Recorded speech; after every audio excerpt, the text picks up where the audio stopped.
बड़ी खबर आ रही है महाराष्ट्र के वर्धा जिले से। भारतीय जनता पार्टी के स्टार प्रचारक और उत्तर प्रदेश के मुख्यमंत्री योगी आदित्यनाथ, इनका आगमन वर्धा जिले के हिंगड़घाट में उपरोक्त सभा में योगी आदित्यनाथ जी ने भाजपा के साथ वार्ता की। जिले के विकास किस तरह से होंगे, इस विषय पर की बातचीत। लोकसभा निर्वाचन क्षेत्र के प्रत्याशी रामदास तड़स, इनको आगामी चुनाव में भारी बहुमत से विजयी बनाने की अपील जनता से की। साथ ही महाविकास अघाड़ी के प्रत्याशी अमर काले पर ध्रुवीकरण के आरोप लगाते हुए रामदास तड़स को तड़फदार नेता बताया। भारत माता की, भारत माता की, भारत माता की, वंदे वंदे वंदे।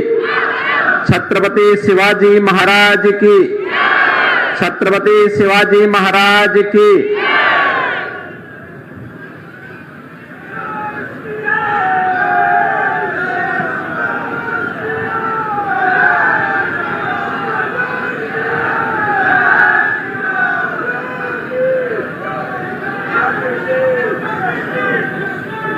लोकसभा चुनाव 2024 के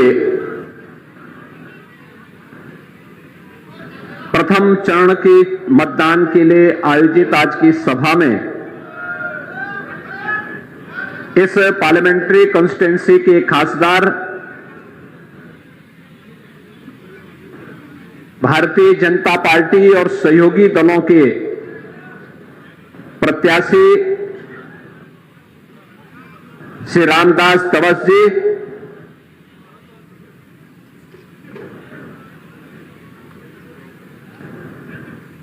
आज के इस कार्यक्रम में उपस्थित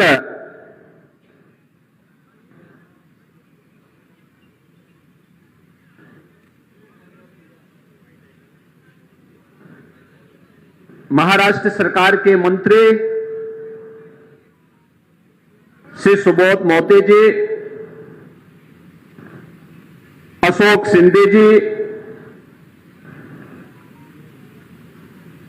आमदार श्री समीर कोणाकवार जी, पंकज भोयर जी, प्रताप अड़सर जी, मंच पर उपस्थित भारतीय जनता पार्टी के जिलाध्यक्ष श्री सुनील कपाट जी,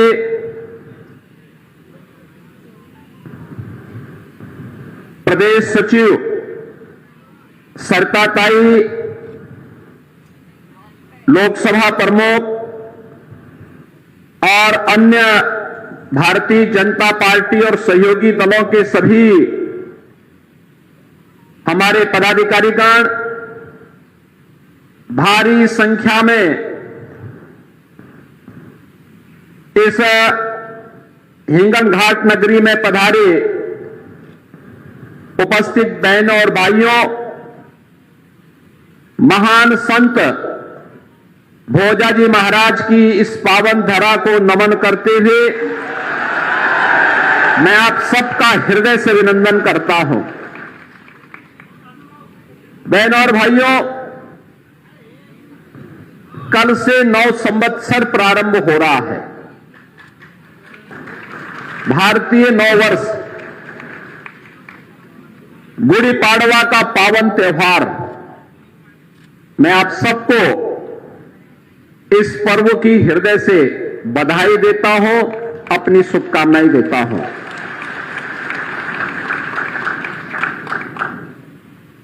मैं इस पावन धरा को इसलिए भी नमन करता हूं कि भारत की आजादी का नेतृत्व करने वाले राष्ट्रपिता महात्मा गांधी ने वर्धा को अपनी कर्म भूमि बनाया था और यहां के माध्यम से उस समय उन्होंने देश के अंदर विदेशी हुकूमत को, उसकी चूलों को हिलाने के लिए जो अभियान प्रारंभ किया था, वह अभियान महाराष्ट्र की राष्ट्रवादी जनता ने हाथों हाथ लेकर के भारत की स्वाधीनता को एक नई ऊंचाइयां प्रदान करने में अपना योगदान दिया था। बहनों और भाइयों, 2024 लोकसभा का चुनाव चल रहा है। 19 अप्रैल को पहले चरण का मतदान होना है। मैं उत्तर प्रदेश से आया हूं। 80 लोकसभा सीट हैं उत्तर प्रदेश में। 7 चरणों में चुनाव होने, लेकिन हम आश्वस्त हैं उत्तर प्रदेश में, और कल मैं राजस्थान में था। राजस्थान में भी यही आश्वस्ति का भाव है। उत्तर हो, दक्षिण हो, पूरब हो, पश्चिम हो, पूरे देश के अंदर एक ही भाव है। सबके मन में एक ही भाव है, एक ही आश्वस्ति है। और संभवतः आजादी के बाद पहला जनरल इलेक्शन है जिसके परिणाम के बारे में भी जनता जनार्दन पहले से अवगत है, और वह परिणाम के बारे में अवगत है कि आएंगे तो मोदी ही, आएंगे तो मोदी जी ही। जनता इस बात के लिए आश्वस्त है। मैंने इसलिए भी कहा कि मैं उत्तर प्रदेश से आया हूं। एक छोटी सी घटना मैं आपको बताता हूं। उत्तर प्रदेश में होली का पर्व बड़े धूमधाम से मनाया जाता है, बहुत धूमधाम से मनाया जाता है। और हम लोगों ने वृंदावन, मथुरा को होली के लिए रंगोत्सव के रूप में चिन्हित किया। हमारा रंगोत्सव का आयोजन वहां होता है, लेकिन आयोजन तो हर जगह होता है। होली के पर्व पर इससे पहले गाना गाया जाता था वहां पे, और खासतौर पर हमारे ईस्टर्न यूपी में कि होली खेले रघुवीरा, अवध में होली खेले रघुवीरा। यानी इसका आशय था कि अयोध्या में प्रभु रामलला होली खेल रहे हैं, और लोग झूमते थे, पूरा गाने के साथ झूमते थे, गांव के गांव। लेकिन बहनों और भाइयों, 500 वर्षों से अयोध्या में रामलला को किसी ने होली खेलते हुए नहीं देखा। पहली बार अयोध्या में रामलला ने होली के आयोजन के साथ जुड़ करके पूरे भारतवासियों को नए भारत का दर्शन कराया है। और इसीलिए तो मैं आश्वस्त हूं कि अयोध्या में अगर रामलला 500 वर्षों के बाद फिर से विराजमान हो सकते हैं, कोई कारण नहीं कि मोदी जी ने 10 वर्ष में भारत को जो पहचान दी है, जो सम्मान दिलाया है, जो सुरक्षा दी है, जो समृद्धि दी है, गरीब कल्याण के जो कार्यक्रम किए हैं, इन सबको ध्यान में रखते हुए मैं विश्वास के साथ कह सकता हूं कि फिर से आएंगे तो। बहनों और भाइयों, ये जो परिवर्तन देश के अंदर दिखाई दे रहा है, दुनिया के अंदर दिखाई दे रहा है। आज भारत के पासपोर्ट की कीमत बढ़ी है। दुनिया के अंदर भारत के पासपोर्ट की कीमत बढ़ी है। भारत का सम्मान बढ़ा है। बड़े गर्व के साथ लोग आज इस बात को मानते हैं कि भारत दुनिया का एक सिरमौर है। लेकिन 14 के पहले ऐसा नहीं था। सीमाएं सुरक्षित हुई हैं। पहले दुश्मन देश भारत की सीमा में घुसते थे, सीमाओं का अतिक्रमण होता था, सरकारें आंखें बंद कर देती थी।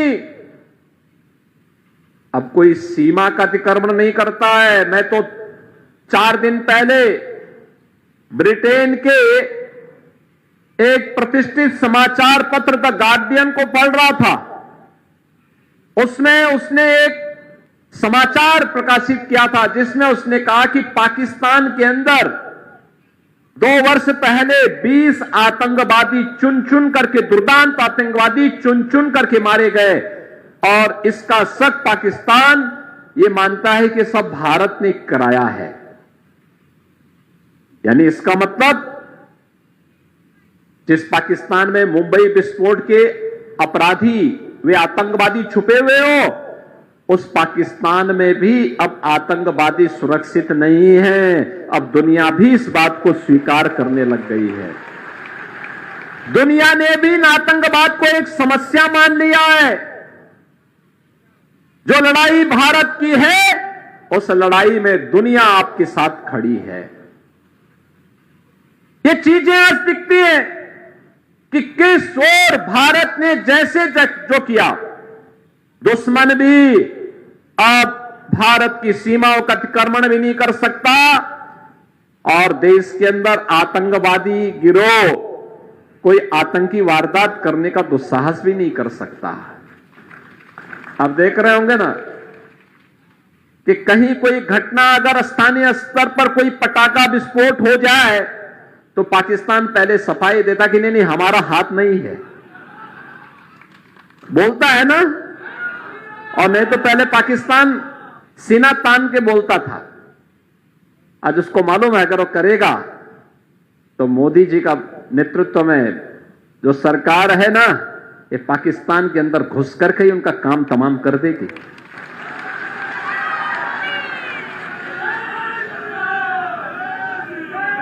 और भारत के अंदर आतंकवाद की जो सबसे बड़ी जड़ थी वो थी कश्मीर में धारा 370। हम एक ही नारा लगाते थे ना, एक देश में 2 प्रधान, 2 विधान और 2 निशान नहीं चलेंगे, नहीं चलेंगे। जहां हुए बलिदान मुखर्जी वह कश्मीर हमारा है, यही तो नारा लगता था। और बहनों और भाइयों, जो काम 1952 से लेकर के 2014 तक नहीं हो पाया, वह काम मोदी जी ने एक झटके में 370 समाप्त करके आतंकवाद की ताबूत में अंतिम कील ठोकने का काम भी किया। क्या ये काम कोई और कर पाता? क्या धारा 370 कोई समाप्त कर पाता? 3 तलाक की प्रथा को कोई रोक पाता? और बाबा साहब भीमराव अंबेडकर जी के पंच तीर्थ का निर्माण कोई और कर पाता क्या? ये सब काम तो मोदी जी ने किए हैं ना। और इंफ्रास्ट्रक्चर का अभी मैं सुन रहा था यहां के आमदार से कि रामदास जी ने यहां पे लॉजिस्टिक का एक बेहतरीन हब बनाया है। मैं भी आके देख रहा था। बहनों और भाइयों, ये काम भी मोदी जी के नेतृत्व में गडकरी जी ने और रामदास जी ने मिलकर के कितना बेहतरीन वो बनाया है। हजारों लोगों को नौकरी मिलेगी, ट्रांसपोर्ट को एक नया कार्य मिलेगा, यहां को एक पहचान मिलेगी, सिटी को एक पहचान मिलेगी, इंफ्रास्ट्रक्चर और बेहतर होगा। आज highway, railway, metro, IIT, IIM, AIIMS, IIIT, world class universities, 1 district 1 medical college, हर घर नल की योजना ये भी बन रही है। और गरीब कल्याण की तो कोई सानी ही नहीं। भारत के अंदर 80 करोड़ लोग फ्री में राशन की सुविधा का लाभ पिछले 4 वर्ष से प्राप्त कर रहे हैं और अगले 5 वर्ष तक प्राप्त करेंगे। दुनिया के अंदर कहीं नहीं है। 60 करोड़ लोगों को 5 लाख रुपए की आयुष्मान भारत की स्वास्थ्य बीमा का कवर मिल रहा है। दुनिया के अंदर कहीं नहीं है। 12 करोड़ अन्नदाता किसानों को प्रधानमंत्री किसान सम्मान निधि का लाभ मिल रहा है। दुनिया के अंदर कहीं नहीं है, अकेले भारत के अंदर है। 12 करोड़ गरीबों के घर में शौचालय बन गए हैं। 10 करोड़ घरों में उज्ज्वला योजना का फ्री में एलपीजी का सिलेंडर प्राप्त हो गया है। करोड़ों परिवारों को जनधन का अकाउंट मिल गया है। करोड़ों नौजवानों के आर्थिक स्वावलंबन के लिए कहीं पे स्टार्टअप की योजना, कहीं स्टैंड अप की योजना, कहीं पीएम विश्वकर्मा की योजना, कहीं ओडीओपी की योजना ने एक नई क्रांति की है। और बहनों और भाइयों, पहले 4 करोड़ गरीबों को सिर ढकने के लिए पीएम आवास योजना का लाभ मोदी जी ने दिया और फिर रामलला को भी एक भव्य आवास अयोध्या में राम मंदिर के रूप में दिया है। हुआ है ना ये सब काम? एक सब हुआ है ना? आप मुझे बताओ, क्या ये 3 तलाक को कांग्रेस के लोग समाप्त कर पाते? और ये सपना तो सरदेव बाला साहब ठाकरे जी का भी था ना।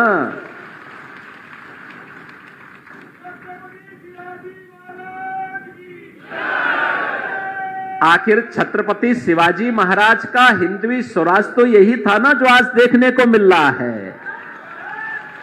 यही तो था कि हमारा अपना शासन होगा, भारत का अपना शासन होगा, भारत के आराध्य देवों का सम्मान होगा, भारत की बेटियों को सुरक्षा प्राप्त होगी, भारत की सीमा को, भारत को समृद्धि की नई ऊंचाई तक पहुंचाने का काम करेंगे। यही तो कहा था और उसी भाव के साथ आज मोदी जी काम कर रहे हैं। बहनों और भाइयों, मोदी जी के नेतृत्व में आज भारतीय जनता पार्टी और एनडीए की हमारी सरकार भारत को दुनिया की एक वर्ल्ड पावर, ग्लोबल पावर के रूप में स्थापित करना चाहती है। वह है विकसित भारत। विकसित भारत के लिए विकसित महाराष्ट्र भी चाहिए। विकसित महाराष्ट्र के लिए विकसित नागपुर भी चाहिए। हर जनपद को, हर गांव को विकसित बनाना है, आत्मनिर्भर बनाना है। और इसके लिए सबसे सशक्त माध्यम कोई बनेगा तो सरकार बनेगी। सरकार, नेता भी होना चाहिए, नीति भी होनी चाहिए और नियत भी होनी चाहिए। क्या विपक्ष के पास नेता है? क्या न नेता है, न नीति है और न नियत ही है। यही स्थिति है ना। और बहनों और भाइयों, हमारी सहमति असहमति हो सकती है। हम लोग, सुबोध जी और मैं दोनों लोग सांसद थे 1999 में भी साथ साथ थे। वे अलग पार्टी से थे, मैं अलग पार्टी से था। 2004 में भी हम साथ साथ सांसद थे। रामदास जी और मैं 14 में मैं भी सांसद था गोरखपुर से, यूपी से, और रामदास जी भी थे। वे 19 में सांसद बने, मैं 17 में उत्तर प्रदेश के मुख्यमंत्री के रूप में मुझे भेज दिया गया। और बहनों भाइयों, 25 करोड़ की आबादी है यूपी की। आज आप देखो, भाजपा की वहां सरकार आने के पहले वहां दूसरे तीसरे दिन एक बड़ा दंगा होता था, कर्फ्यू लगता था। आज हमने कर्फ्यू पे ताला लगा दिया, कर्फ्यू लगता नहीं वहां। अब कर्फ्यू नहीं लगता है। पिछले 7 वर्ष में यूपी में कोई दंगा नहीं हुआ। अनुमान करिए, यूपी में कोई दंगा नहीं हुआ। यहां पे तो आपने देखा ना, हमारे 3 संतों की हत्या कर दी गई थी पालघर में। और यूपी में कोई नहीं कर सकता, उसको मालूम है, कोई करेगा उल्टा टांग देंगे उसको। बहनों और भाइयों, 25 करोड़ की आबादी है और कोई कर्फ्यू नहीं। धूम धड़ाके के साथ कावड़ यात्रा निकलती है वहां पे शिव भक्तों की। करोड़ों लोग भाग लेते हैं कुंभ में, करोड़ों लोग भाग लेते हैं। और यही नहीं, अयोध्या धाम में इस समय रामलला का दर्शन करने के लिए लाखों श्रद्धालु प्रतिदिन आ रहा है, कहीं कोई संकट नहीं। और इसीलिए बहनों और भाइयों में आया हूं, देश की जो आवाज है, राष्ट्र की आवाज को महाराष्ट्र की आवाज के साथ जुड़ जाना चाहिए। दोनों आवाज एक होनी चाहिए। छत्रपति शिवाजी महाराज का तो यही सपना था, उस सपने को साकार करने के लिए यही हमारा हिंदवी स्वराज है। हमारा हर भारतवासी सुरक्षित होगा, हम सुरक्षित भी होंगे और समृद्धि की नई ऊंचाई को भी प्राप्त करेंगे। और उसी को प्राप्त करने के लिए आज 2024 एक अवसर फिर से हमारे पास आया है। देश की आवाज एक ही है, फिर एक बार मोदी सरकार, फिर एक बार मोदी सरकार, और अब की बार 400 पार। तो 400 पार के लिए महाराष्ट्र की सभी सीटों पर भारतीय जनता पार्टी, शिवसेना और एनसीपी, इन तीनों का जो एक गठबंधन है, इस गठबंधन को, एनडीए गठबंधन के प्रत्याशियों को जीतना होगा, उसको आपका आशीर्वाद मिलना होगा। भारतीय जनता पार्टी ने आपके जो वर्तमान में खासदार हैं श्री रामदास जी तरस, इनको फिर से प्रत्याशी बनाकर के आपके बीच उतारा है। और बहनों और भाइयों, चुनाव के दौरान यह मानना कि प्रत्याशी घर घर आए, ये कठिन होता है। आप सबको रामदास स्वयं बनना पड़ेगा। चुनाव तक 19 अप्रैल तक बनेंगे, 26 अप्रैल तक बनेंगे, तो बनना पड़ेगा। घर घर जाइए, एक एक वोट को भारतीय जनता पार्टी और सहयोगी दलों के साथ मिलकर के एनडीए के प्रत्याशी को विजयी बनाने के लिए आप सबको लगना पड़ेगा। और इसके लिए आज मैं आपके पास आया हूं, उत्तर प्रदेश से विशेष रूप से आया हूं। सभी लोग सहमत है ना?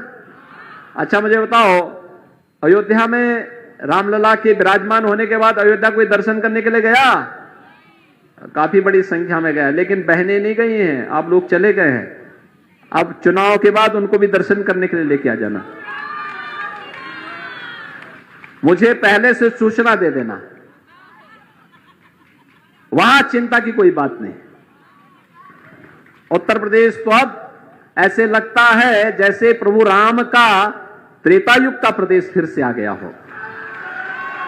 और एक काम केवल भाजपा कर सकती है बहनों और भाइयों, और इसीलिए मैं आपके पास आया हूं आपसे कहने के लिए, रामदास जी को भारी बहुमत से विजयी बनाने की अपील करने और मोदी जी को तीसरी बार भारत को पहले 3 वर्ष में तीसरी बड़ी अर्थव्यवस्था बनाने के लिए फिर से देश की सत्ता सौंपने का आह्वान करने के लिए आपके पास आया हूं। सभी लोग सहमत हैं? सभी लोग सहमत हैं ना? सभी लोग सहमत हैं? तो पीछे तक मेरे साथ दोनों हाथ खड़ा करके एक बार बोलेंगे, दोनों हाथ खड़ा करके रामदास जी को भारी बहुमत से विजयी बनाएंगे। बोलिए मेरे साथ, भारत माता की, भारत माता की, भारत माता की, वंदे वंदे, छत्रपति शिवाजी महाराज की, छत्रपति शिवाजी महाराज की।